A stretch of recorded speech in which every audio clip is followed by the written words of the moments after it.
In a forgotten valley, where the first farmers once knelt to the earth, Miss Marple uncovers a mystery older than civilization itself, the secret of how the world first learned to grow.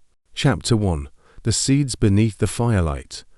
The rain had come to St. Mary Mead, as it always did in March, steady, polite, and faintly disapproving of any attempt at cheerfulness. The little village lay beneath a silver mist, its roofs glistening, its lanes shining like quiet rivers. Inside her small, orderly cottage, Miss Marple sat by the window with a cup of tea, reading a folded newspaper. The headline that caught her attention was modest, yet strangely thrilling. Ancient vessel unearthed seeds still intact after 10 millennia. She had read it twice before, but there was something about the accompanying photograph that refused to let her mind rest. It showed a clay pot, cracked and elegant, decorated with spirals that resembled fingers reaching toward light. Inside were a few golden grains, shimmering faintly under the archaeologist's lamp. 10,000 years, a handful of seeds that had outlived empires, languages, and memory itself. "It's curious," she murmured softly, her voice barely rising above the rain.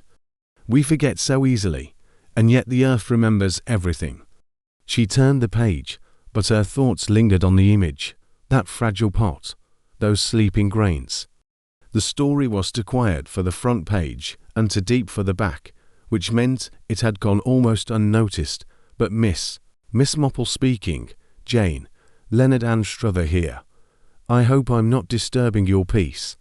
The voice belonged to the vicar's cousin, a professor of anthropology who delighted in anything ancient, puzzling, or preferably both. "Not in the least," she replied. "Your timing, as usual, is suspiciously perfect. I was just reading about a rather remarkable discovery." "Ah, then you've seen it too, the Anatolian pot." "Indeed, you sound positively giddy, Leonard." "I've reason to be. The markings on that pot, spirals, hand impressions, cycles. One of the field team sent me a rubbing of them this morning. I swear to you, Jane, they resemble carvings I've seen on an early Saxon altar stone here in England. It's as if the same idea travelled across millennia." Miss Marple's curiosity stirred instantly. And what idea would that be? Cultivation? Worship? Perhaps both. There was a pause. "I'm bringing the rubbing to you tonight. I'll also bring a colleague, Evelyn Moore, a young botanist working on the site. She believes the seeds found inside that pot might still germinate." Miss Marple raised an eyebrow, though he could not see it, after 10,000 years. "That seems almost alive with symbolism." "Precisely why I thought of you," he said with a laugh. "We'll be there by 6. When the call ended, Miss Marple stood by the window for a moment, watching how the fading daylight reflected on the garden's wet soil. Beneath that quiet surface, she thought, there were always stories waiting to grow. The clock struck 6 precisely when Professor Anstruther appeared at her door, his coat dusted with rain, his expression alive with excitement. Behind him came a young woman in a dark green coat, holding a small leather case. "Jane," said the professor, shaking her hand warmly, "meet Miss Evelyn Moore, botanist, idealist, and habitual question-asker." Evelyn smiled shyly. "It's an honor, Miss Marple. I've read about some of your less botanical investigations." "That's exactly what we suspect," said Evelyn eagerly. "See this sequence. 3 spirals beside a small mark. It could represent seasons. The first farmers marking time through planting cycles. And these," added the professor, pointing to faint handprints pressed into the clay. "We thought them accidental, but Evelyn believes they were symbolic, hands giving life back to the soil." Miss Marple studied the drawing, her eyes thoughtful. Perhaps they were thanking the earth or asking its permission. Evelyn hesitated, then opened her small case. "We brought something else." Inside, in a tiny glass vial, lay 4 grains, pale, fragile, yet strangely luminous in the flicker of the fire. "The oldest cultivated wheat ever found," she whispered. "We've tested them. The structure remains intact. Theoretically, they could sprout again. Miss Marple stared at them in silence. "How strange," she murmured, "that something so small could survive when everything else turned to dust." The professor nodded gravely. "It's more than a discovery, Jane. It's a window into the moment humanity changed. The day we stopped wandering and decided to stay." Miss Marple sipped her tea slowly, her eyes fixed on the vial. "Yes, the day we first trusted the future." For an hour they spoke about ancient soil, shifting climates, and the first communities that dared to tame the wild earth. The conversation drifted from science to philosophy, as conversations with Miss Marple often did. "The great question," said the professor, "is whether agriculture began by accident, spilled seeds taking root, or by intention. Did we choose to change the earth, or did it choose us?" Miss Marple's gaze lingered on the firelight dancing across the grains.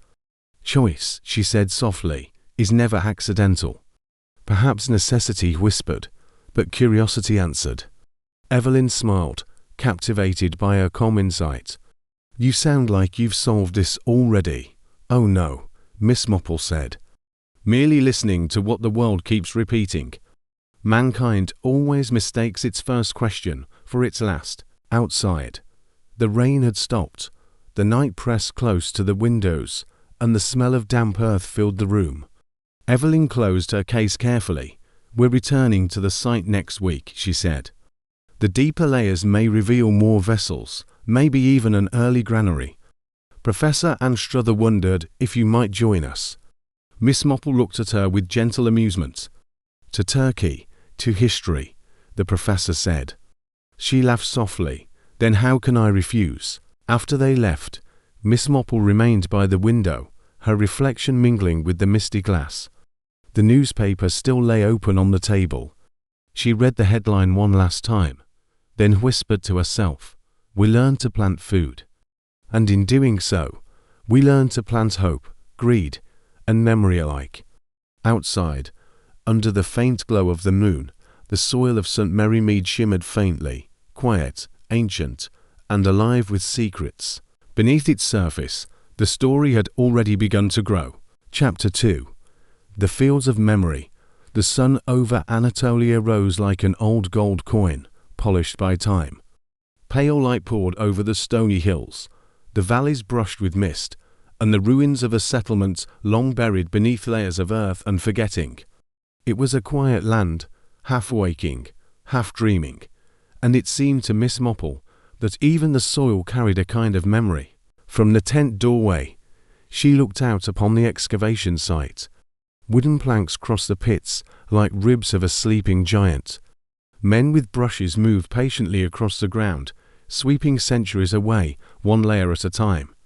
Beyond them, the mountains shimmered like the spines of ancient beasts.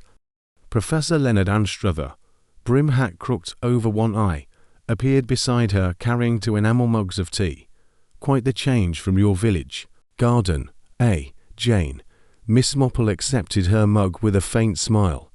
"The weeds here are considerably older," she said. He chuckled, "and more stubborn." Evelyn Moore joined them, her hair tied back, face bright despite the dust. "We've found something," she said, excitement trembling in her voice.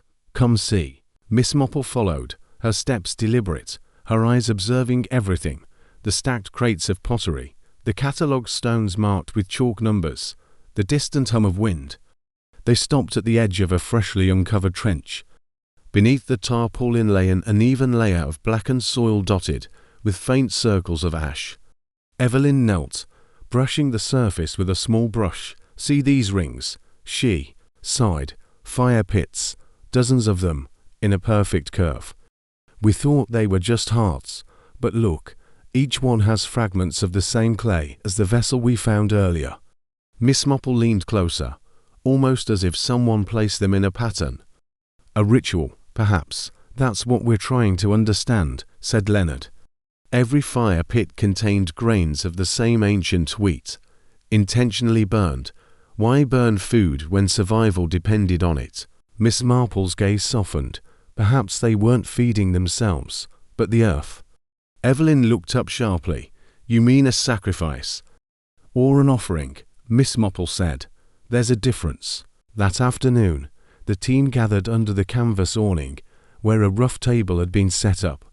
Maps, rubbings, and photographs lay scattered like puzzle pieces. A local assistant named Kamal served strong coffee from a metal pot, the aroma mingling with the dry scent of dust and sun. Evelyn pointed to a map drawn from aerial images. See here. The pits form concentric rings around a central clearing.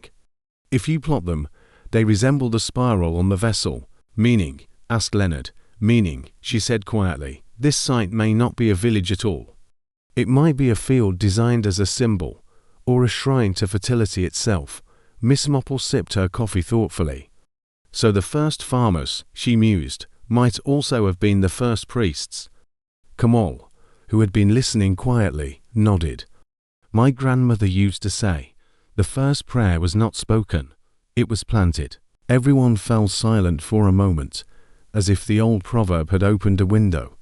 Leonard tapped the edge of a photograph. There's more.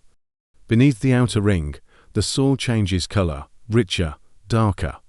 And when we sifted samples, we found trace pollen from plants that shouldn't exist in this region.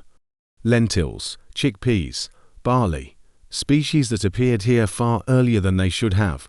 Imported, Miss Marple asked, or cultivated here, thousands of years before we believed possible, Evelyn said. If true, this changes everything about our understanding of human civilization. Miss Marple smiled faintly. Then perhaps civilization didn't begin where we thought, but where someone first cared enough to nurture a seed. The next morning, Miss Marple took a solitary walk beyond the excavation. The land stretched before her, dry grass, distant sheep bells, and a faint scent of wild thyme. She stopped near a low ridge, where the wind carried the whisper of the past through the tall stalks. She knelt, brushing her hand across the soil. It felt warm, alive. And beneath her fingers, something crumbled softly, a shard of clay, faintly etched with lines. She examined it in the light, not decoration, but marks made with deliberate care. When she returned to camp, Leonard was poring over field notes. She set the shard gently on the table. I believe this belonged to the same vessel series, she said. The markings are identical, but these here, they form a triangle rather than a spiral. Leonard frowned. A variation, or perhaps a later development. Evelyn joined them, wiping dust from her face. No, a companion piece. The triangle and the spiral appear together on several Neolithic monuments. The triangle often represents the balance between life, death, and rebirth. Miss Marple's eyes glimmered. So the people who burned their harvest were not destroying food, but ensuring its return. Like sowing ashes to enrich the soil, Leonard murmured. Life feeding life, or guilt feeding hope, Miss Marple added quietly. Perhaps they burned their first harvest in gratitude or repentance. After all, the moment they learned to grow food, they also learned ownership. Evelyn looked puzzled. Ownership, the earth once gave freely, Miss Marple said. But once we began to plant, we began to divide. This field, that family, this boundary. Civilization grew from a moral question as much as a practical one. Leonard leaned back in his chair, nodding slowly. You know, Jane, that's almost poetic. Truth often is, she said. That's why we miss it. As dusk fell, the sky turned bronze and violet. The team gathered around the evening fire, the same way their ancient predecessors must have gathered 10,000 years ago.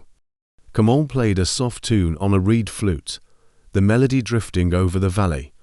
Miss Marple sat a little apart, her eyes reflecting the flames. Professor, she asked suddenly, has anyone tested the remaining seeds for germination yet? Not yet, he replied.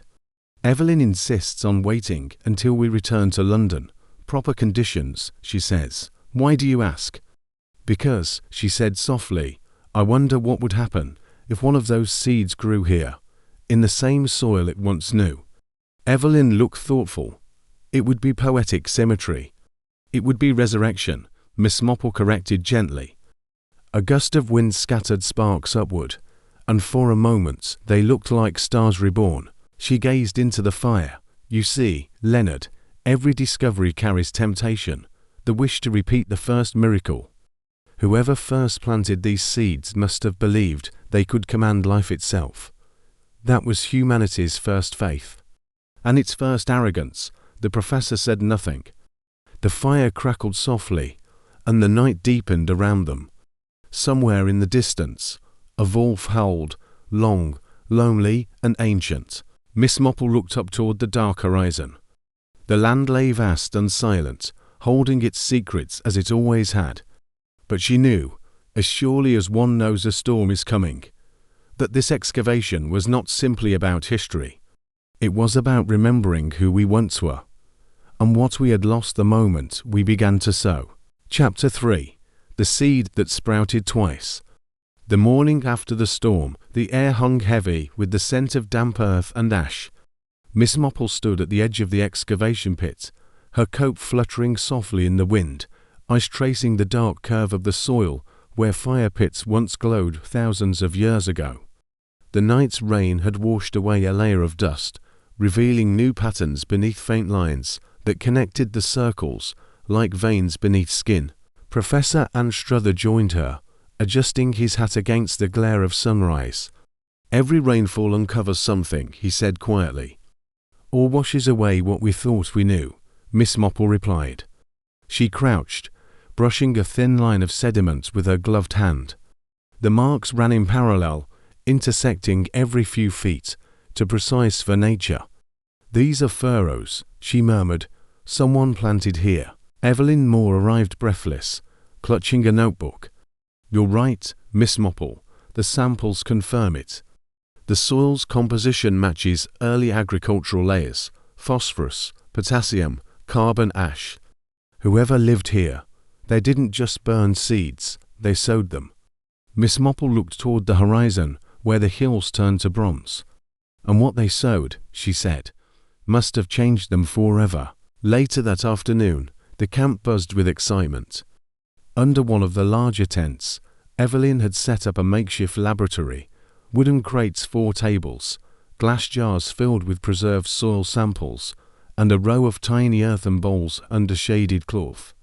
On one of them lay for grains, pale and motionless, the ancient wheat from the Anatolian vessel. A small handwritten tag read, "Sample to see viability test, controlled hydration." Professor Anstruther crossed his arms. You're sure about this, Evelyn? We agreed to wait until we returned to London. Evelyn looked up defiantly. I've taken all precautions. Sterile conditions, minimal exposure. But this, she gestured to the seeds, is a moment we can't delay. These grains belong to this soil. If they ever grow again, it should be here. Miss Marple stepped closer, her eyes gentle but curious. And what are you hoping they'll tell us? Evelyn smiled faintly, that the first farmers didn't just feed themselves. They awakened something dormant in the world. Or perhaps in themselves, Miss Marple said. Evelyn poured a measured trickle of water over the seeds. The droplets soaked into the dry clay, leaving small dark halos. For a moment, nothing moved. Then, under the microscope lens, one of the grains shifted ever so slightly. A faint crack along its surface. Leonard let out a low whistle. By all that's holy. They're alive, Evelyn whispered. Miss Marple said nothing. But inside her, a quiet unease stirred, the kind she felt when a mystery began to reveal not answers, but consequences. By evening, word of the germination spread through camp. Everyone came to see the impossible sprout. Under the lantern's soft glow, the seed had split open, revealing a thin green shoot curling upward, like a ghost of the past reclaiming form. Kamal, the young assistant, crossed himself. It's not just alive, he murmured. It remembers.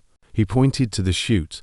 Look at how it bends, toward the same direction as the old furrows.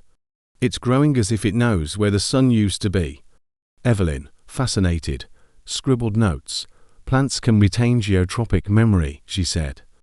orientation based on their evolutionary history.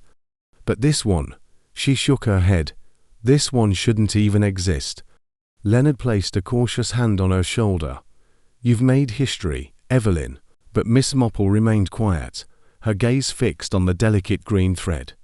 History, she said softly, has a habit of repeating itself when we don't understand it. That night, the campfire burned low. Most of the team had gone to sleep, but Miss Marple sat awake outside her tent, the stars glimmering like watchful eyes. In the distance, the tiny lab tent glowed faintly, Evelyn's shadow moving inside, restless, purposeful. Professor Anstruther joined her, holding two enamel mugs, couldn't sleep. I rarely do when the world begins to rewrite its own story, she said. He smiled faintly. Evelyn's over the moon. Says she published within the month. Miss Marple's expression didn't change. I wonder, Leonard, if humanity ever learns restraint. We can never find something ancient without trying to command it. You're suggesting danger. I'm suggesting patterns, she said. The first seed brought civilization, but also greed, ownership, hierarchy. Every beginning carries its own ruin. He took a thoughtful sip. You think these people understood that? I think, she said quietly, they might have warned us. He frowned. Warned us? How? The spiral symbol, she said. You called it a calendar, but what if it was a cycle? A reminder that what grows must eventually return to the ground. Every civilization plants its own ending the moment it begins. The professor stared at her for a moment, then laughed softly. You always manage to make anthropology sound like theology. Perhaps they're the same thing, she said. At dawn, the shouting woke them. Miss Marple and Leonard rushed toward the lab tent. Inside, Evelyn stood frozen, her face pale with disbelief. The tiny bowls lay overturned. Soil scattered across the table. The sprout was gone. Kamal pointed toward the open flap, voice trembling. The wind, or an animal, maybe. No, Evelyn interrupted. There's no trail, no paw marks, no footprints. She held up the clay bowl. Look at this. Inside, faintly imprinted in the moist clay, was a spiral, the same symbol as on the ancient vessel, drawn by something that could not possibly know it. Leonard rubbed his eyes. Good heavens! Miss Marple stared at it for a long time, then said softly, so it remembers. No one spoke for a while. Only the wind moved through the valley, whispering through the tall grass like breath. Evelyn sank into a chair. We've reawakened something ancient, she said. And it wants to finish what it started. Miss Marple's eyes, calm and bright as flint, turned toward the open valley. Then we must understand its story, before it begins to tell it again. The professor nodded slowly. You think this is more than biology? I think, she said, it's history repeating itself, one seed at a time. Outside, the wind shifted. A single stalk of wild grass, bent by rain and time, straightened and turned toward the morning sun, as if remembering an ancient rhythm it had once obeyed. Miss Marple watched it sway, her thoughts quiet but certain. The mystery had changed shape. This was no longer about who planted the first seed, but what that seed had planted within us. Chapter 4. The Pattern Beneath the Soil. The valley was quiet that morning, too quiet for a place where discovery had just rewritten human history. The sun rose like a hesitant witness, casting long amber lines across the tents. Miss Marple stood near the edge of the trench, her gaze fixed on the dark soil that shimmered faintly after the night's rain. The others were still half asleep, their minds heavy with the shock of what they'd seen. The vanished sprout, the spiral etched into wet clay. Professor Anstruther arrived beside her, looking more like a man wrestling with ghosts and theories. We've searched everywhere, he said hoarsely. No footprints, no animal disturbance. It's as if the seed simply walked away. Seeds don't walk, Leonard, Miss Marple said softly. But they do travel, on the wind, in the soil, in memory. He gave her a weary smile. I'm not sure that comforts me. She didn't answer. She was watching something else, the faint glimmer of symbols emerging on the newly uncovered layer of the site. The spiral pattern appeared again, faint but deliberate, spreading outward in a geometry of loops and intersecting lines. Evelyn approached, notebook clutched tightly. Her voice was sharp with sleepless intensity. "I've traced the layout of the fire pits again," she said. "The spacing isn't random. When mapped, they form the same spiral we saw on the clay shard Miss Marple found yesterday. But here's the strange part. When I aligned the outermost ring with the hill's shadow at sunrise, it matched perfectly. It's a solar alignment." Miss Marple's eyes softened. "A field built as a clock," Evelyn nodded. "Not just for timekeeping, for ritual planting, perhaps. The first farmers using sunlight to bless the soil, or," Miss Marple said quietly, "to remember the ones who first did." By midday, the team gathered around the excavation, the heat shimmering above them. Leonard was sketching the uncovered spirals, while Evelyn analyzed the soil samples. Miss Marple wandered a little apart, taking in the entire shape from a distance. From above, the rings and lines formed something striking, not merely a spiral, but a shape almost resembling a seed with roots branching outward. It was as if the entire site had been designed to mirror growth itself. Kamal, the young assistant, watched her curiously. "You see something others don't, madam." Miss Marple smiled faintly. "I see what they're not looking for. Patterns don't hide, they wait for us to notice them." He hesitated, then said quietly, "My grandfather used to tell a story about this valley. He said the first people here called it the Field of Voices. They believed when they planted, the earth answered them, sometimes kindly, sometimes not." Miss Marple's gaze turned toward the distant hills. "The Field of Voices," she repeated. "A poetic name for agriculture. The first conversation between man and the world." Kamal lowered his voice. "He also said that when the rain stopped for 7 years, the elders burned their seeds to silence the earth's anger." She looked at him thoughtfully. "And did the rains return?" He nodded. "They did. But no one planted again in this valley. Until now." That evening, as the team recorded their findings, Evelyn called Miss Marple into the tent. "You need to see this," she said, spreading parchment sketches and soil rubbings across the table. "These layers, the deeper we dig, the stranger it gets. Beneath the cultivated soil is another set of markings. Not spirals this time, straight, angular, deliberate, almost mathematical." Miss Marple leaned over the sketches, like coordinates. "Possibly," Evelyn said. "When we arranged them by sequence, they seemed to form a pattern of triangles nested within circles. I ran the measurements through a geometric model. It's a perfect logarithmic spiral, the same pattern that appears in seashells, hurricanes, and galaxies." Leonard whistled softly. So nature and humanity were speaking the same language, even then. Miss Marple studied the sketches carefully, her brow furrowed. Or perhaps, humanity learned the language from the earth itself. Evelyn looked up. "You mean imitation?" "No," Miss Marple said. "Recognition." Outside, thunder murmured across the horizon, low, distant, like a warning remembered. The lantern flickered. Kamal entered hurriedly, his expression pale. "You'd better come see this." They followed him to the trench. The evening storm had rolled in fast, wind sweeping through the valley, lightning flashing over the distant hills.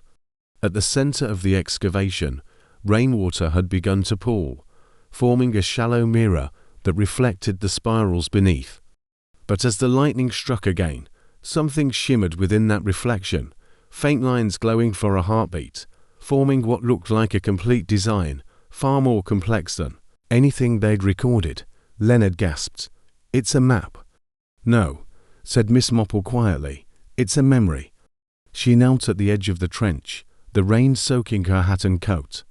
The reflected pattern in the water glowed faintly, not from light above, but from something beneath the soil. Evelyn's voice trembled. "It's impossible. It's bioluminescence. But ancient soil shouldn't react like that." Miss Marple's eyes glimmered with calm certainty. Life never forgets where it began. Perhaps those who first planted here understood that better than we do. Leonard crouched beside her.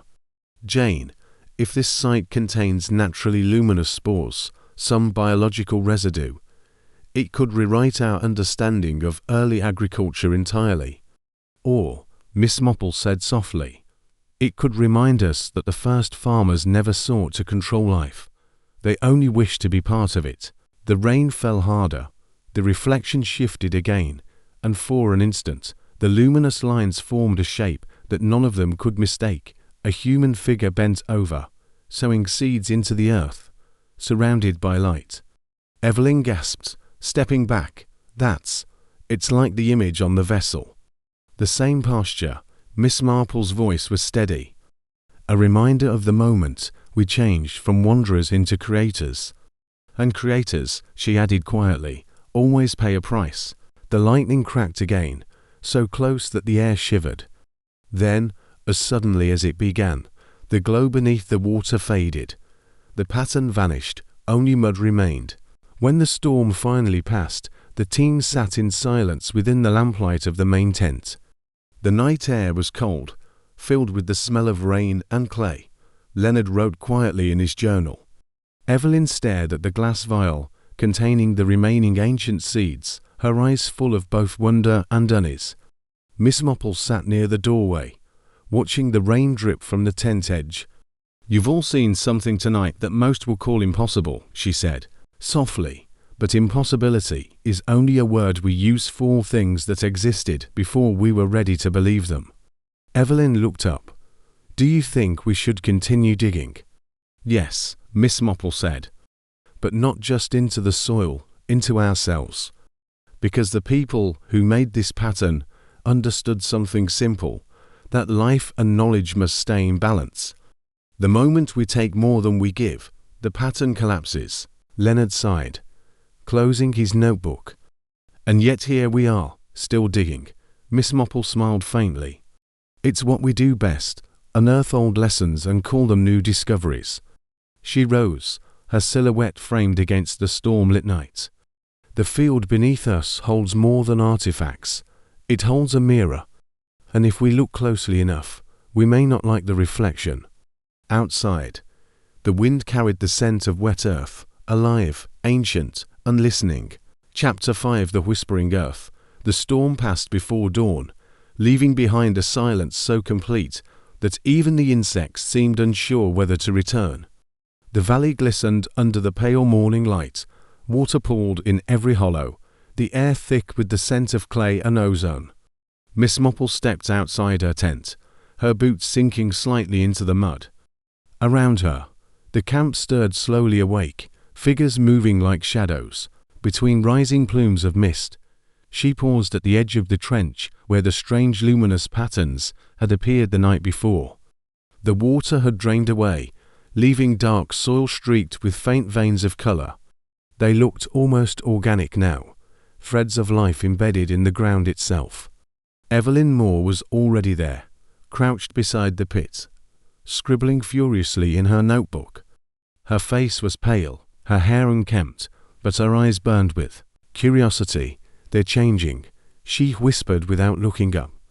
Miss Marple knelt beside her. The lines, Evelyn nodded. I took samples last night after the glow faded. Under the microscope, they're moving, like root filaments, except they're not plant tissue. It's something we can't identify. The soil is alive, Miss Marple, alive. She repeated softly, not with disbelief, but with understanding, or remembering. Evelyn looked up, startled, remembering what?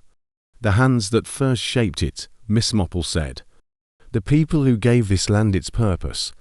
Perhaps some trace of that still lingers, not in bones or ruins, but in the very ground. Evelyn stared at the soil, her voice a whisper. You make it sound sacred. Miss Marple smiled faintly. All beginnings are. By noon, Professor Anstruther had gathered the team beneath the main awning. He looked weary, but exhilarated, like a man too close to revelation to care about exhaustion. On the table before him lay 3 glass slides, each showing magnified images of the soil samples. "Observe," he said, gesturing with his pointer. "When illuminated by certain wavelengths, these threads emit faint phosphorescence, and when we expose them to sound vibrations, particularly frequencies matching low human speech, they respond." Kamal frowned. "Respond how?" Leonard smiled grimly. "They move." Evelyn added, "It's as if they're reacting to the tone, not just the vibration." We tried frequencies between 80 and 300 Hz, roughly the pitch range of human chanting. Miss Marple's gaze sharpened. "Chanting," she repeated. "The earliest farmers sang to their crops, lullabies, prayers. Perhaps they weren't merely poetic. Perhaps they knew the earth could listen." Leonard leaned forward, fascinated. "Are you suggesting the soil retains sensitivity?" "I'm suggesting it remembers the language it was first taught," she said calmly. Evelyn hesitated. "Then maybe the spiral patterns weren't symbols at all. Maybe they were instructions, the geometry of how sound and planting work together." Miss Marple nodded slowly. "A dialogue between man and creation." Leonard laughed softly, almost reverently. "We came here to dig up the past, and instead we found it speaking back." That night, the valley glowed faintly under a sickle moon. The excavation was quiet, too quiet, Miss Marple thought, as she took her evening walk past the tents. The usual chorus of crickets and wind had vanished. Even the stars seemed distant, hesitant. She stopped when she reached the far edge of the trench. There, faint as breath, she heard it, a soft humming, not mechanical, not human. A low vibration rising and falling like the murmur of a sleeping creature. She knelt, pressing her ear closer to the earth. The sound deepened, pulsing in slow rhythm. It wasn't random. It was patterned, steady, deliberate, like a forgotten melody repeating itself beneath the soil. Footsteps approached behind her. Evelyn's voice broke the stillness. "You hear it too, don't you?" Miss Marple rose slowly. "When did it start?" "Just after sunset," Evelyn whispered. "I thought it was the generator at first, but the power's off." The sounds coming from underground. They stood side by side, listening. The hum continued, steady as a heartbeat. "It's like breathing," Evelyn said. Miss Marple's expression was unreadable. "No, my dear. It's remembering." Evelyn looked at her, uneasy. "Do you think it's dangerous?" Miss Marple took a long breath, the wind tugging at her coat. "Danger," she said softly, "depends on what we've awakened, and whether we were meant to." The following morning brought confusion and fear. One of the dig sites had collapsed overnight, a section of earth caving in as if hollowed from beneath. Tools and planks lay twisted in the mud. Kamal and two workers were already clearing the debris when Miss Marple arrived. "It just gave way," Kamal said. "No warning, the ground." It was soft, like it had been loosened. Leonard crouched, running his fingers through the soil. It was damp and dark. Too dark. "This isn't ordinary composition," he muttered. "It's almost sponge-like." Evelyn joined him, brushing her hand across the collapsed section. Her fingertips came away coated in a fine, glimmering dust. "The same phosphorescent residue," she said. "It's spreading." Miss Marple's eyes narrowed.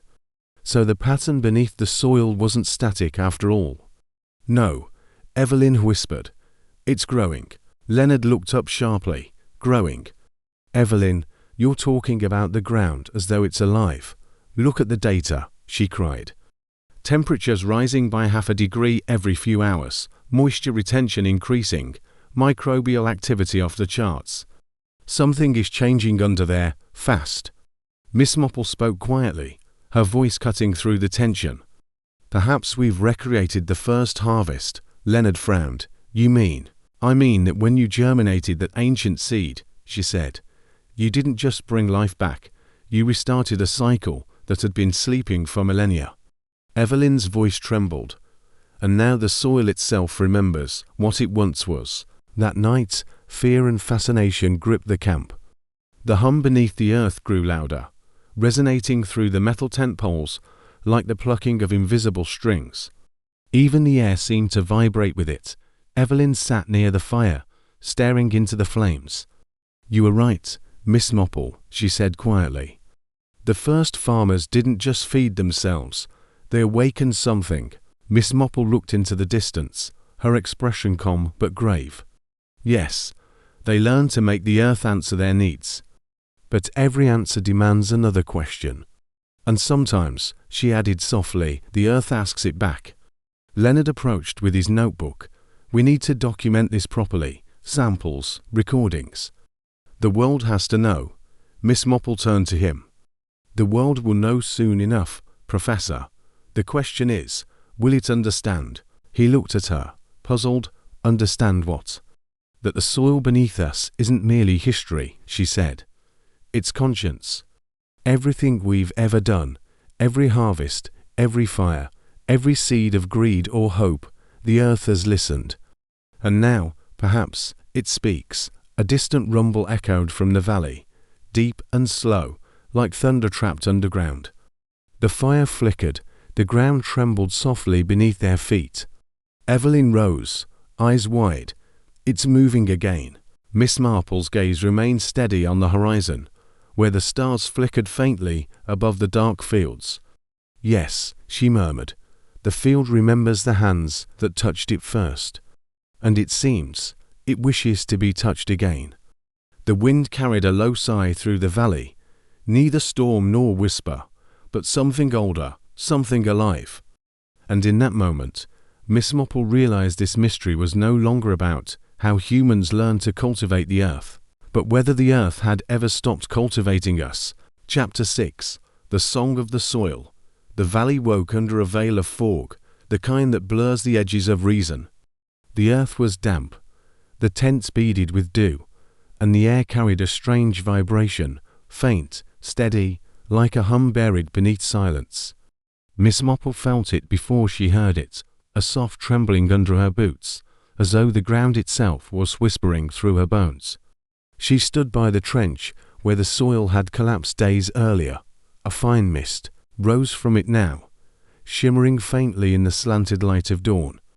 Professor Anstruther joined her, notebook in hand, his brow furrowed with sleepless determination. "It's louder today," he said.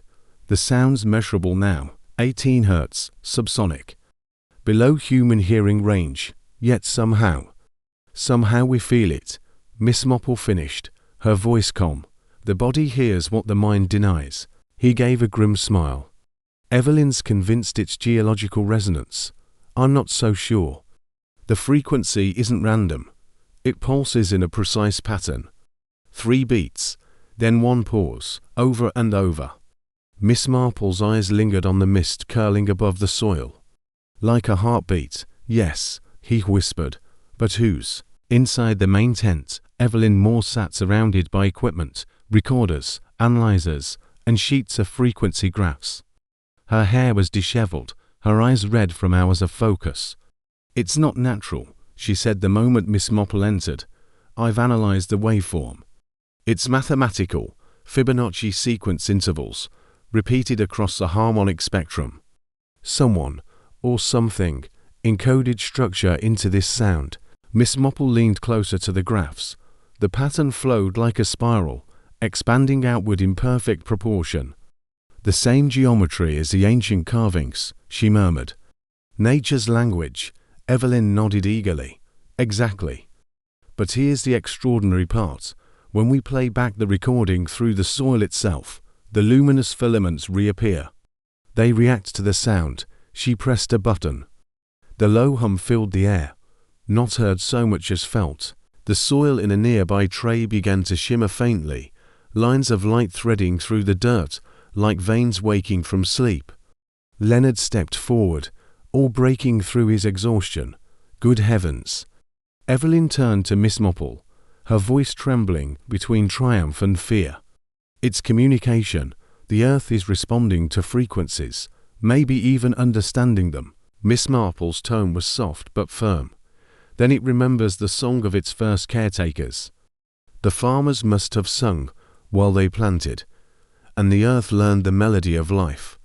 Evelyn frowned. You make it sound alive. Miss Marple looked at her with a small, knowing smile. My dear, everything that listens is alive.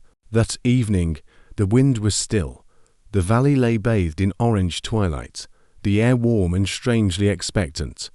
Leonard had set up loudspeakers around the trench to replicate the frequencies recorded earlier. Evelyn checked the equipment, her hands trembling. We'll play a 30-second loop, same sequence as before, amplified slightly. Kamal looked uneasy. Do we know what it will do?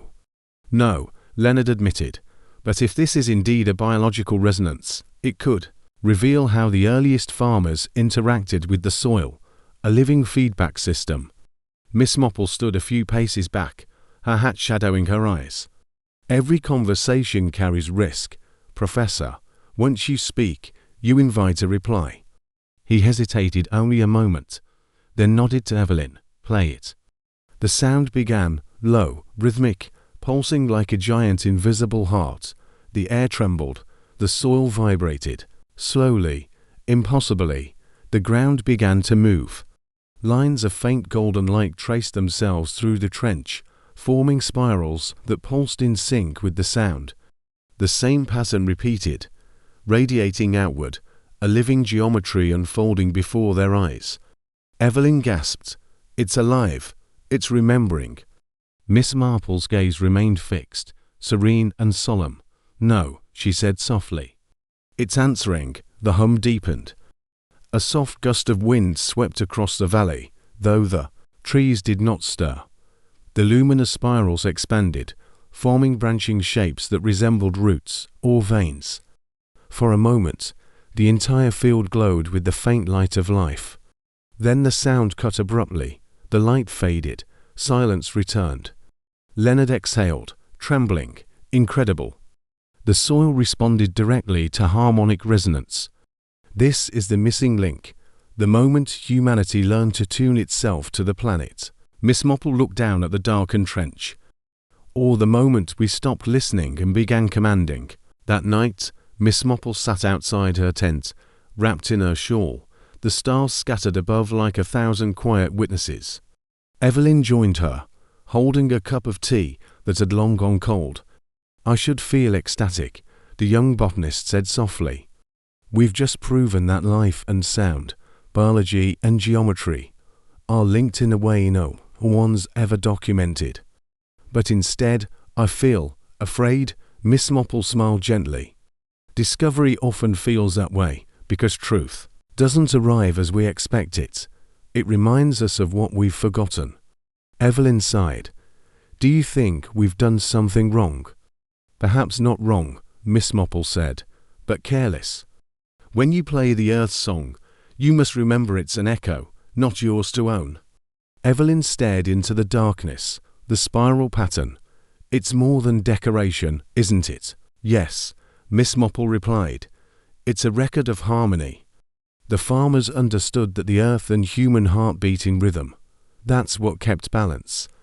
But when that rhythm was broken, when we began to take more than we gave, the earth fell silent. Evelyn's eyes glistened. Until now, Miss Marple nodded slowly.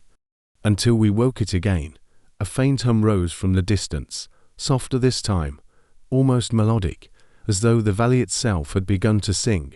Evelyn froze, her hand tightening on the cup. You hear that? Miss Marple's voice was barely a whisper. Yes, it's learned the tune. By dawn, the humming had grown more structured, rhythmic, layered, eerily human. It rolled through the valley like an invisible tide. The team recorded it from multiple points, each device capturing the same spectral pattern. An ascending tone followed by a pause, then 3 descending notes, repeated endlessly. Leonard, pale but fascinated, called it the ancestral melody. Evelyn called it the first prayer. Miss Marple simply listened. She stood at the edge of the field as the morning light poured over the soil, her eyes calm and ancient. The rhythm pulsed faintly through the ground, not threatening, not kind, simply aware. Kamal approached, voice hushed. It sounds almost human, doesn't it? She nodded. Because it remembers us. He hesitated. What should we do now? Miss Marple smiled faintly, her gaze distant. We listen, and hope it forgives our interruption. Leonard approached, breathless. We can't stop now, Jane. This is history. The song, the geometry, the luminescence. It's proof that consciousness and nature evolved together. We must share this with the world. Miss Marple turned to him, her expression serene, but firm. Share, yes, but not exploit. The moment we record the Earth's voice and call it data, we make it human again, measurable, ownable, and corruptible. And that, she said softly, is how every civilization begins to fall. The wind stirred the grass, the hum deepened, then faded into silence. For a long time, no one spoke. Finally, Miss Marple bent down, scooping a small handful of soil. She let it run through her fingers, watching it fall like dark sand. Every seed contains memory, she murmured. And every field, forgiveness, but only if we remember to listen. The last grain slipped from her hand, vanishing back into the ground, into the heart of the earth that had never truly stopped singing. Chapter 7. Echoes of the First Harvest. The valley did not sleep that night. Even when the wind died, the earth continued its low, steady hum, a sound felt more than heard, like a heartbeat under the skin of the world. The researchers took turns keeping watch, recording readings, and checking instruments that blinked in the dark like nervous eyes. Miss Marple stood by the trench, her shawl drawn close, staring at the faintly glowing soil. It's quieter, she said softly. Professor Anstruther joined her, his coat flapping in the breeze. The amplitude has dropped since midnight. We might be seeing the end of the phenomenon. Evelyn Moore shook her head from across the field, her voice sharp with certainty. It's not ending, Professor. It's spreading. Look. She pointed to the hillside beyond the camp. Even in the weak moonlight, they could see it. The grass was rippling, waves of faint luminescence pulsing across it like the tide. The pattern repeated. 3 flashes, 1 pause, then again. The same rhythm, the same song. Leonard's mouth went dry. Good heavens. Miss Marple said quietly, the field is teaching the hills to sing. By dawn, news from nearby villages confirmed it. Farmers had woken to find their wheat and barley bending in synchronized waves, responding to no wind. In one village, a shepherd reported his flock refusing to graze, standing motionless as if listening. Evelyn returned from a radio call with local authorities, her face pale. They think it's seismic activity, she said, but the readings don't match. The vibration isn't tectonic. It's rhythmic, structured, the same harmonic pattern. Are they alarmed? Asked Miss Marple. Not yet. But they will be if it reaches the town. Leonard looked exhausted, torn between fear and fascination. We've triggered something global. If this is an ancient biological response, some dormant resonance within plant matter, it could connect ecosystems across continents. Kamal crossed himself. The land is remembering together. Miss Marple stood apart, watching the trembling hills. Perhaps not remembering, she murmured, but calling.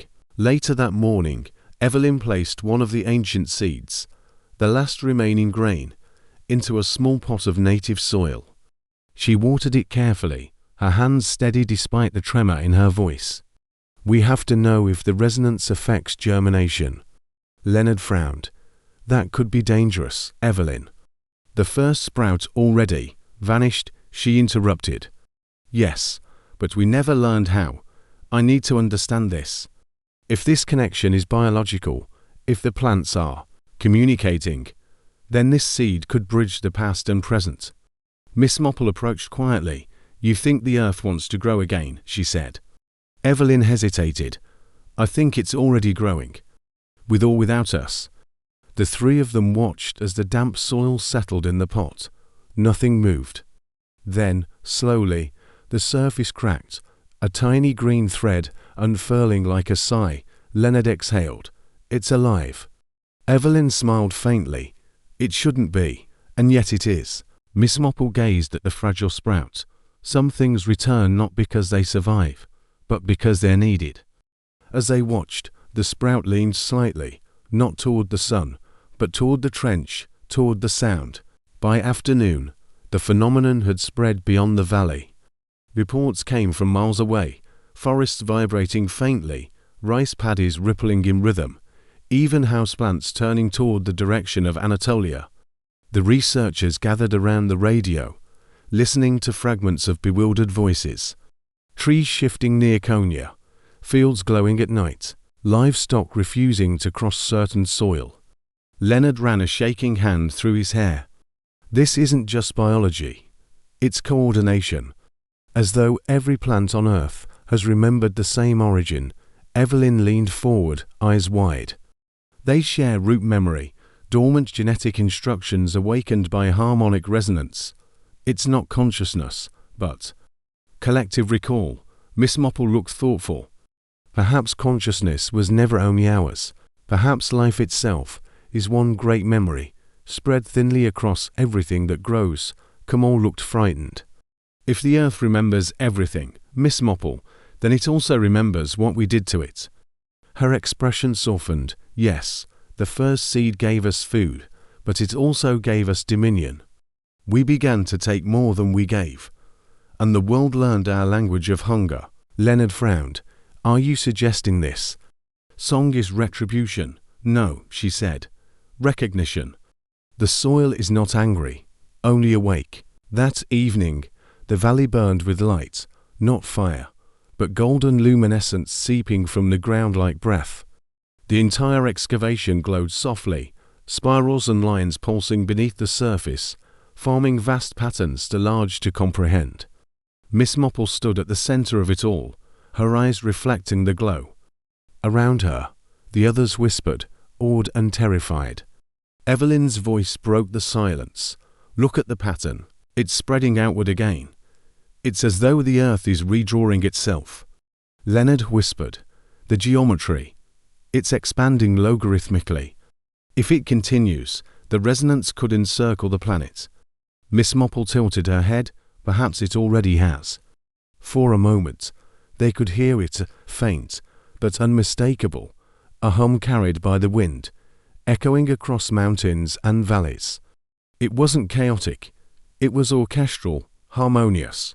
The same pulse repeated again and again, rising, falling, pausing, the rhythm of breath, the rhythm of life.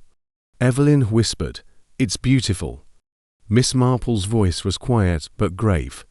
So was Eden. Until we forgot how to listen. The soil trembled gently beneath their feet. Around the glowing spirals, grass began to grow, impossibly fast, rising inches within seconds, bending and curling as if shaping letters no one alive could read. Kamal gasped. It's writing. No, Miss Marple said. It's remembering language, the first one. Leonard stepped forward, staring in disbelief. It's forming symbols, roots and stems weaving shapes. But Miss Marple's gaze was distant, her expression calm amid the wonder. This is not the end of the world, she said softly. It's the Earth's autobiography. We've disturbed the page where it began to write. The glowing grass quivered once more, then stilled. The hum faded to silence. For a long moment, no one moved. The valley lay still under the setting sun, the soil smoking faintly as if exhaling after centuries of restraint. Finally, Leonard spoke in a hoarse whisper.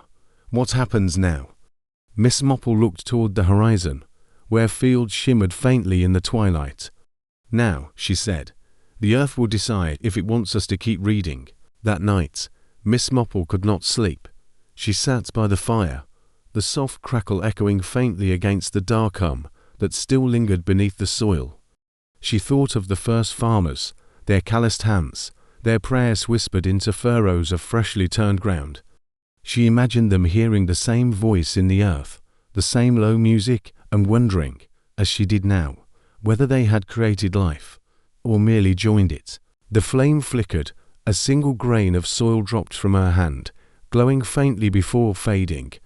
She smiled to herself. Memory, she whispered, is the world's most faithful gardener. And somewhere deep below, as if in answer, the ground hummed once, soft, patient, eternal. Chapter 8. The Memory of Fire. The valley was no longer a secret. By morning, the camp was surrounded by trucks, generators, and men in uniforms who spoke in clipped English and carried instruments to polished for archaeology. The air smelled of diesel and unease. Miss Marple stood at the edge of the trench. Satellite dishes were raised like metallic flowers around the field. Professor Anstruthy argued quietly with a government official, a sharp-suited man with a military bearing and an American accent. You have no right to cordon this site, Leonard protested. This is scientific ground, not a military zone. The man's expression didn't change. Doctor, whatever's happening here isn't just science. The resonance detected last night was picked up by seismic stations as far as Iran. The entire region's soil temperature has increased by 2 degrees. We're under orders to contain this. Evelyn Moore, standing nearby, muttered, contain. It's the earth. How do you contain that? Miss Marple's voice floated across the wind, calm but cutting. You don't, you simply pretend you can, until it reminds you otherwise. The official turned to her, visibly irritated. And you are a gardener, she said pleasantly. Of people, mostly. The man blinked, unsure whether to be offended or amused. Ma'am, I assure you this is for everyone's safety. I imagine that's what the first firekeepers said too, she murmured. By midday, the valley had transformed into a research base. Drones circled overhead, collecting thermal imagery. Technicians planted metallic stakes into the ground, each fitted with sensors that blinked red like watchful eyes.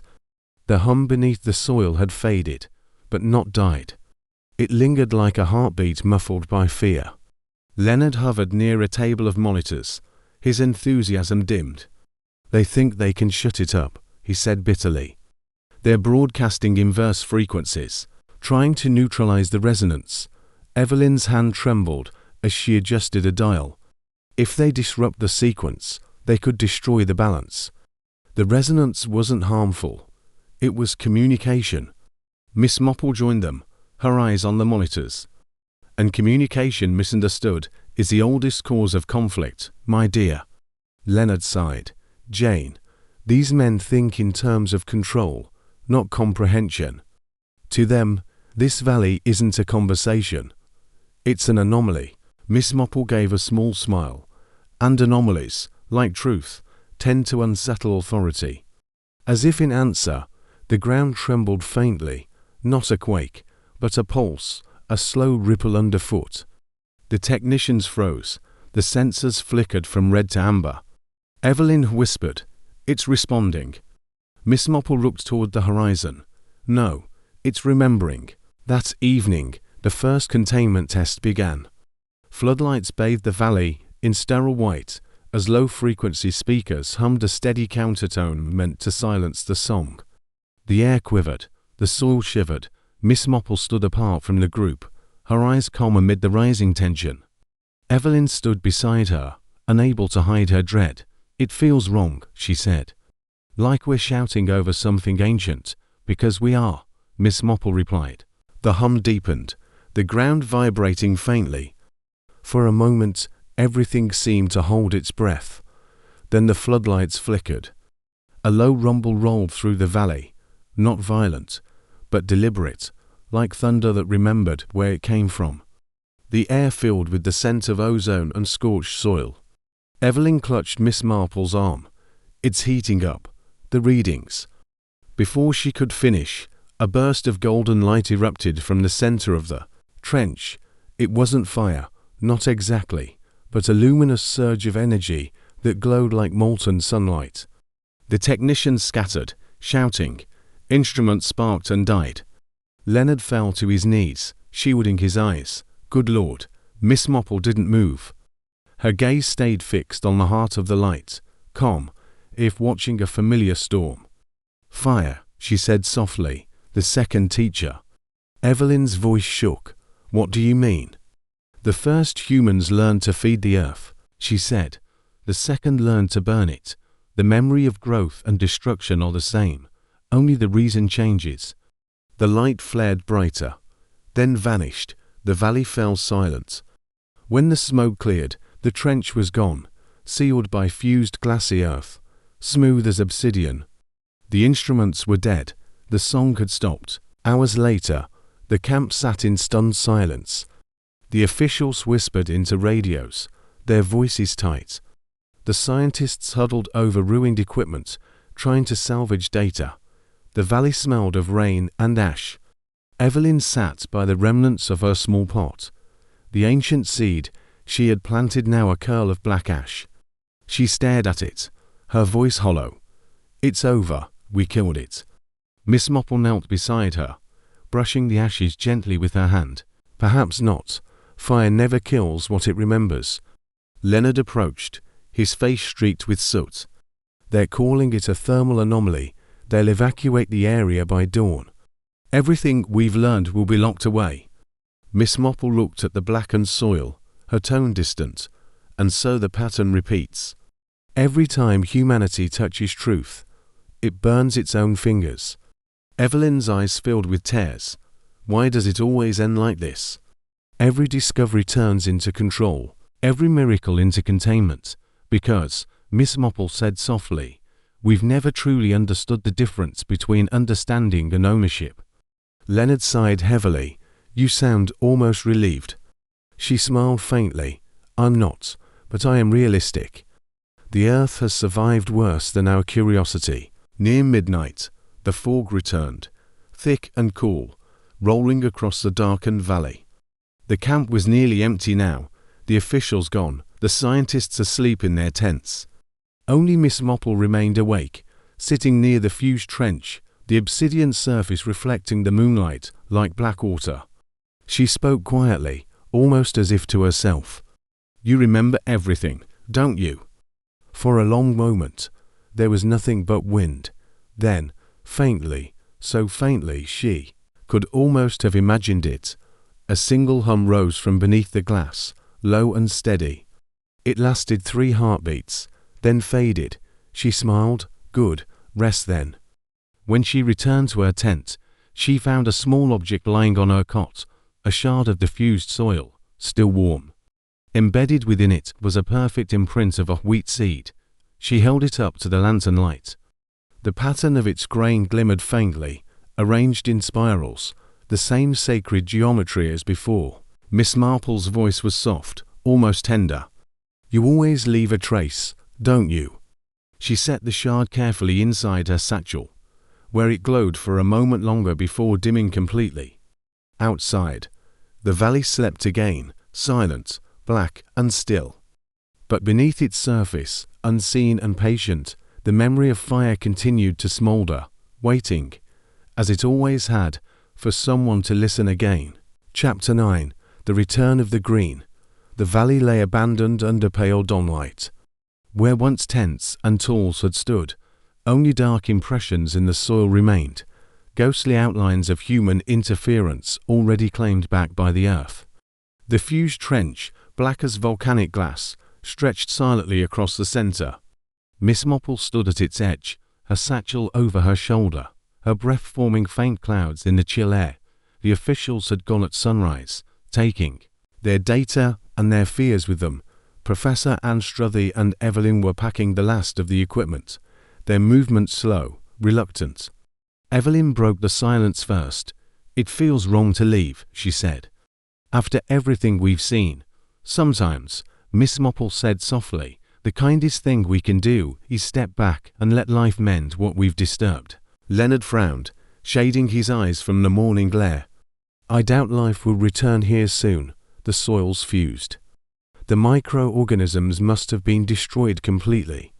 Miss Marple looked down at the glassy surface. A faint shimmer moved beneath it, a ripple of color, subtle as breath. "Are you quite sure of that, Professor?"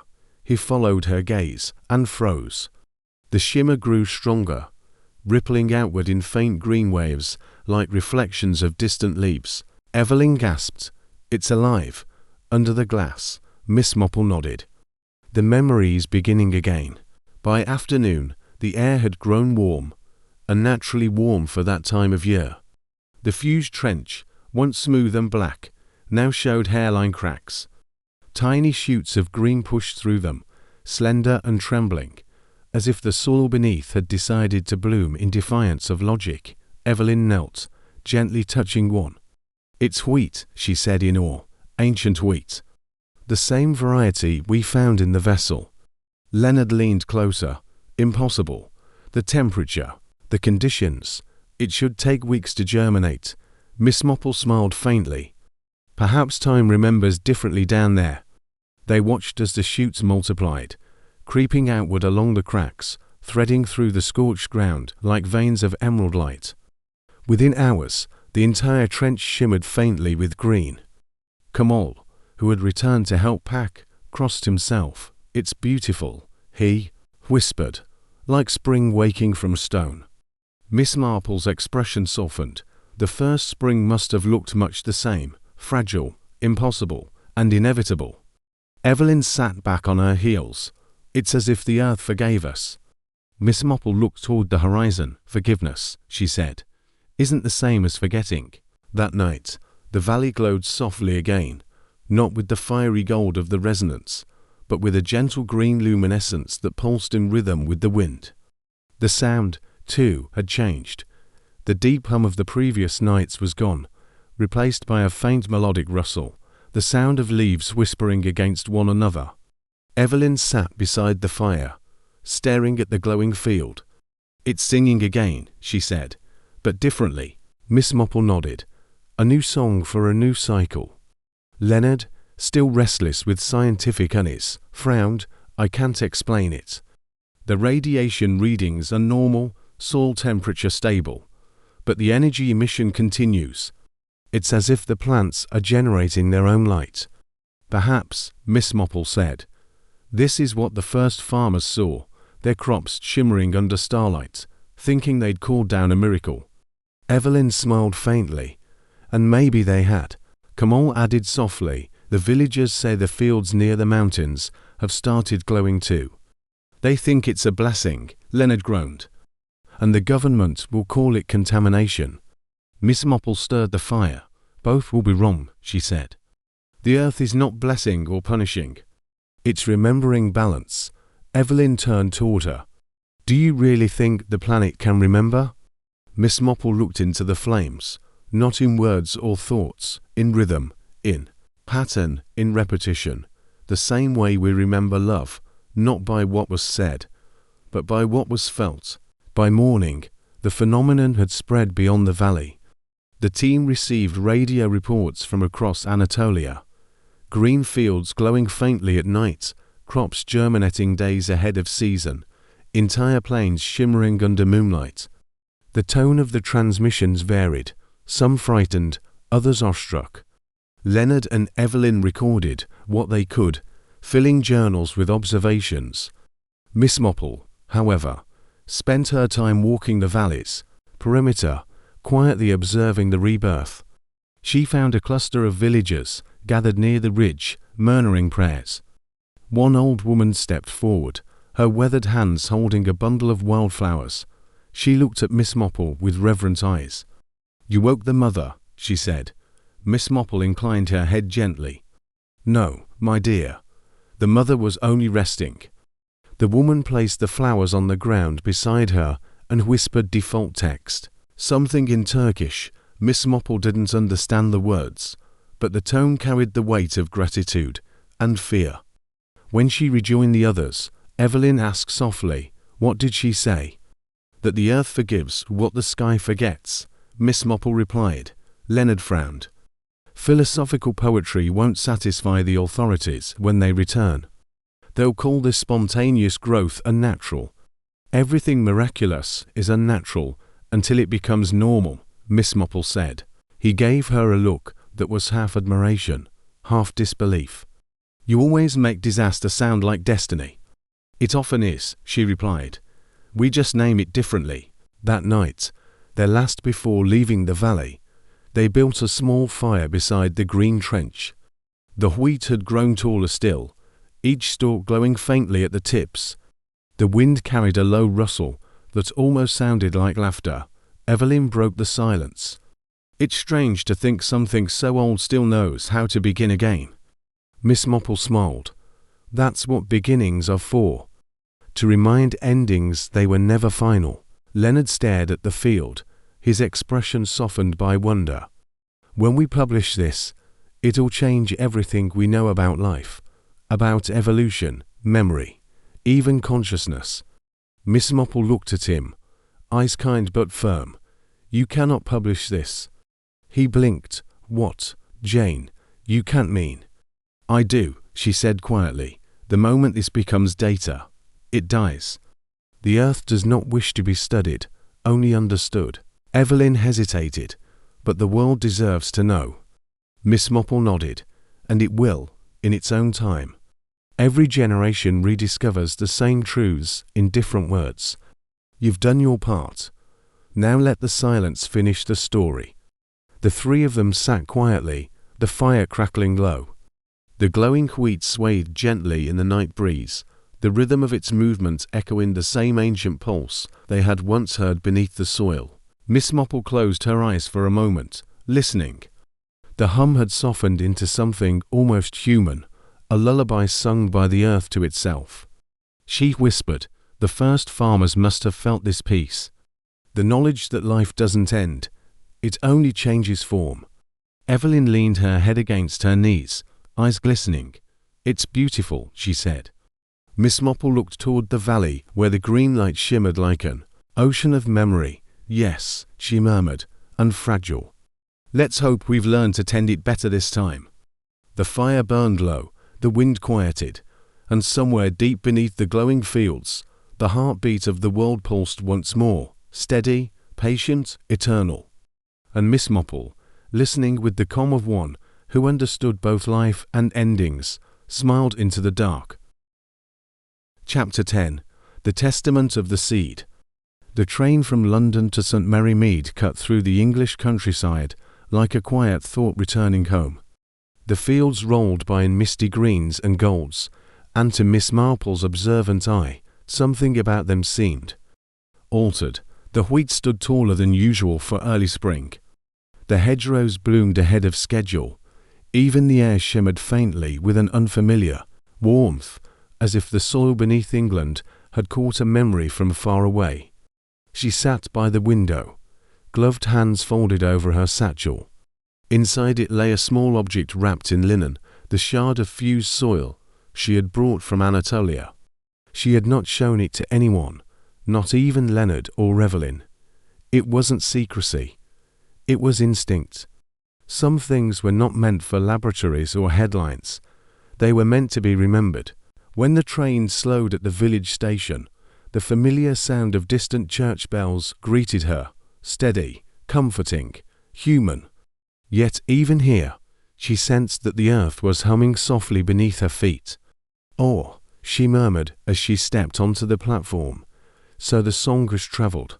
By the next morning, the news had reached even the quiet corners of St. Mary Mead. The BBC reported a curious agricultural phenomenon, crops germinating early across Europe, meadows glowing faintly under moonlight, entire fields rippling, if moved by unseen tides. Experts speculated about atmospheric changes, solar radiation, or fungal bioluminescence. No one dared suggest the truth, that the earth was remembering itself. Miss Marple listened from her sitting room, teacup in hand, while the wireless droned on. It was inevitable, she said aloud, though no one else was there. Memory cannot stay buried forever. She reached into her satchel and unwrapped the shard. In daylight, it looked almost ordinary, dark glass threaded with fine green veins. But under shadow, it glowed faintly, pulsing like a heartbeat. Setting it on the windowsill, she noticed her garden beyond the glass, roses, already budding, grass greener than it should be, and a small patch of wild flowers she hadn't planted. She smiled softly. "So you've come here too." That afternoon, Reverend Leonard Harper, the village vicar, stopped by 4 tea. A kind man of modest faith and infinite curiosity, he had often sought Miss Marple's counsel on matters moral and, occasionally, peculiar. "My dear Jane," he began after pleasantries, "have you noticed the gardens? Mrs. Anstruthers swears her tulips bloomed twice this week, and poor Mr. Pritchard's apple tree is producing blossoms and fruit simultaneously. It's unnatural." "Unnatural," Miss Marple repeated, pouring him tea, "is merely what we've not yet grown accustomed to. Perhaps nature has decided to remind us of her efficiency." The vicar frowned.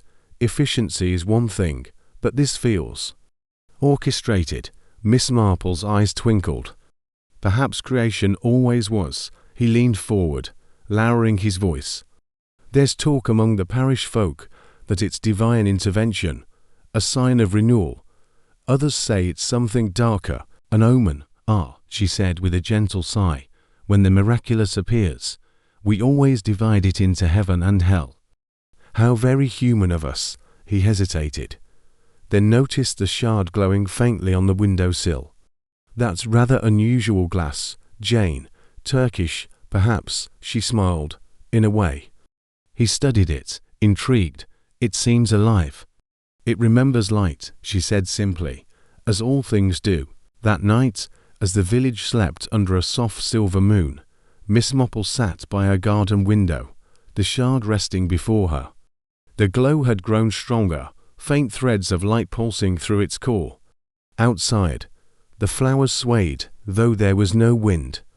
The leaves rustled in rhythm, 3 beats, 1 pause. The same ancient pulse. Miss Marple rose, stepping outside into the cool air. Her garden glowed faintly, the soil warm beneath her slippers. The song was here too, soft and low, humming beneath the English ground. 10,000 years, she whispered. "And you've found your way home." She knelt, touching the soil beside her roses. It was warm, almost breathing. And when she closed her eyes, she could hear it, faint echoes of the Anatolian field, the hum, the resonance, the geometry of life continuing its ancient conversation. Her voice was calm, reverent. "I understand. You're not beginning again, are you? You're reminding us how to listen." A petal brushed her hand. The glow brightened. And for one brief, impossible moment, Miss Marple saw it, not with her eyes, but within her mind's quiet clarity, a vast network stretching beneath the continents, roots and mycelium and memory intertwined, pulsing in unison. The earth was alive in chorus, singing to itself, not in words, but in cycles. The same rhythm of planting, burning, returning, the same spiral of forgiveness. When she opened her eyes, the glow had dimmed. The garden was still again, though the warmth lingered. She smiled faintly. "Yes," she whispered. "It's safe with me." Days turned into weeks. The world above changed subtly. Crops flourished across continents, without explanation. Droughts eased in places long barren. Scientists puzzled, theologians preached, and ordinary people simply watched their gardens bloom. Evelyn wrote once from Istanbul, "The fields have stabilized. The pattern is global now. We think the resonance connected biological systems worldwide. It's peaceful." Leonard's note was shorter. "I can't sleep. The ground hums at night. I think it's calling for something more." Miss Marple kept their letters tucked inside a small wooden box beside her Bible. "The 2 oldest books in the world," she said wryly. "One written in ink, the other in soil." She spent her afternoons walking through the village, noting the subtle differences: children calmer, birds nesting earlier, flowers blooming longer. The world felt gentler, as though nature itself had exhaled. One evening, she invited the vicar for tea again. They sat in her garden, listening to the soft rustle of leaves. "It's strange," he said. "Everything feels balanced. Almost as if creation has forgiven us." Miss Marple smiled. "Perhaps creation never needed to. It only waited for us to stop talking long enough to hear it again." The vicar looked at her, thoughtful. "And what happens next?" She sipped her tea. "The same thing that always happens. We plant, we grow, we forget." And one day, when we've taken too much, the earth will whisper again and remind us who taught us how to begin. That night, before retiring, Miss Marple opened her satchel once more. The shard lay quiet now, its glow faded to the faintest trace, like a candle before rest. She placed it gently into a small clay pot filled with her garden soil, pressing it beneath the surface. "There," she said softly, "you're home." Outside, the moon rose over the quiet English roofs, casting silver light over her garden.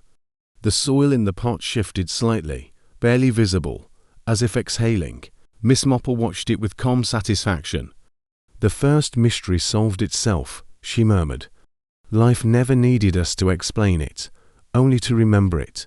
She turned down the lamp, the faint hum beneath her floorboards pulsing once, twice, 3 times, then resting.